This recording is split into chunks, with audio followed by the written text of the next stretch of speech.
Or raised something else, my mother-in-law added, her lips curling into a smile sharp enough to cut. The table chuckled. Forks paused mid-air, wine glasses swayed. My husband didn't look at me. I just smiled, the kind that doesn't touch the eyes. Then the CEO's wife, seated 2 chairs down, set her fork down gently. Her voice was calm, cold. Interesting. Given what just landed on my desk about your nephew, shall we discuss it now? The laughter died. I'd learned long ago that silence could be more dangerous than shouting. That night, I let the tension choke the air before anyone spoke again. It wasn't always like this. When I married Daniel, his family pretended to welcome me. They liked the polished, ambitious version of me, the woman they could parade around as proof they were modern. But the moment I started outshining their golden boy, they shifted. The digs began small, jokes, hints that my career was built on luck and flirting with the right people. At first, I brushed them off, until I found out the truth. It started with an email, not to me, but accidentally CC'd. Daniel had been applying for jobs behind my back, using my work contacts. He'd even forwarded confidential client information to his cousin, hoping it would help him secure a role in a rival firm. The cousin was his aunt's pride and joy. But what I couldn't ignore was the signature at the bottom of one email. "This stays between us. She can never know." The she was me. I didn't scream, I didn't cry, I studied. I dug through emails, pieced together timelines. Every login, every forwarded file, every dinner where they'd smiled in my face while using me. The more I uncovered, the colder I became. The day I decided to act, I poured myself a glass of wine and wrote a list. Not of what they'd done, of what I'd do. Step 1, secure my promotion.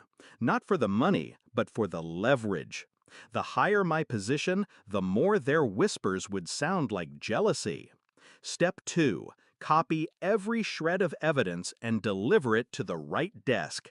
My CEO's wife, who happened to be the firm's in-house ethics chair. She had no patience for family politics. Step 3, wait. Patience was the hardest part. For weeks, I endured more digs, more smirks across the table at family gatherings. My husband thought I was distracted with work. I was watching the noose tighten. The dinner that night was supposed to be about celebrating my promotion. They'd turned it into a roast. When his aunt leaned back and sneered, "They must have lowered the standards." I could see Daniel smirk into his drink.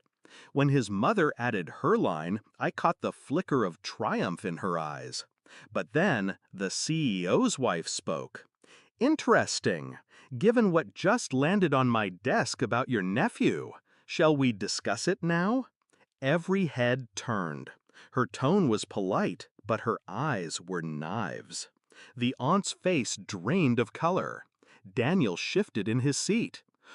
What do you mean?" she stammered. "I mean," she said, sipping her wine, "that your nephew has been caught attempting to solicit confidential company data from his wife's files, data he then shared with a competitor." Gasps rippled around the table. I stayed still, calm. "That's not," Daniel started, but she raised a hand. "We have the emails, we have the timestamps, and we know exactly who helped him." Her gaze didn't leave his aunt's face. The room was silent, except for the faint clink of her glass on the table. I finally spoke. "I tried to protect him," I said quietly, my voice steady. "I thought it was a mistake, but then I saw how deep it went." Daniel's jaw clenched. "You set me up." "No," I cut in. "You did that yourself. I just made sure the right people saw it." His aunt sputtered, trying to recover. "You can't ruin a man's career over theft?" The CEO's wife tilted her head. "Watch me." By the end of the week, Daniel's job offer was rescinded. His cousin was blacklisted from 3 major firms. His aunt stopped hosting family dinners. As for my mother-in-law, she called once to say I'd humiliated them. I hung up before she finished the sentence. Daniel moved out soon after. No fight, no tears, just a silence that suited us both. The funny thing about revenge is that it doesn't feel like fireworks. It feels like closing a heavy door and hearing the lock click. They thought they could chip away at me until I crumbled. Instead, I let them build the case that buried them. That night at the dinner table, when the laughter died and the truth filled the room, I didn't feel anger anymore. I felt free. And freedom, I've learned, is the sweetest form of revenge.